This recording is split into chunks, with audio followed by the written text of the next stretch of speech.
Сыктывкаре подвели итоги республиканского фотоконкурса «Леди в погонах-2021». За звание самой прекрасной боролись 14 сотрудниц 5 силовых ведомств Коми, МВД, прокуратуры, УФСИН, МЧС и Следственного комитета. География соревнований охватила 9 муниципалитетов. Фотоконкурс прошел в форме двухнедельного онлайн-голосования. На официальном сайте «Комсомольской правды» Коми были представлены фотографии участниц с рассказом об их жизни и служебных достижениях.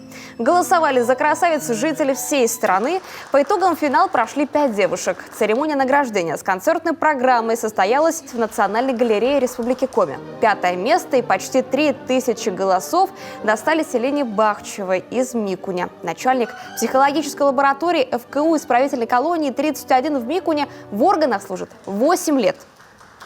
Будучи психологом, я понимаю, что служебная деятельность все-таки некоторые коррективы в твою жизнь вносит, перенапряжение, нагрузки и так далее. Общение с людьми из других сфер очень положительно влияет, потому что ты разгружаешься, потому что ты не только на своей профессии сконцентрирован.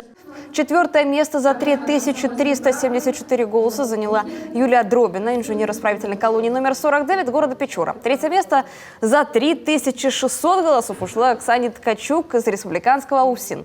Серебро забрала представительница Воркуты Елена Журавлева, старший помощник прокурора города.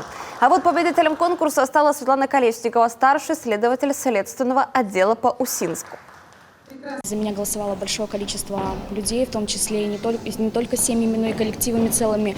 Также хотела бы сказать огромное всем спасибо за поддержку колоссальную.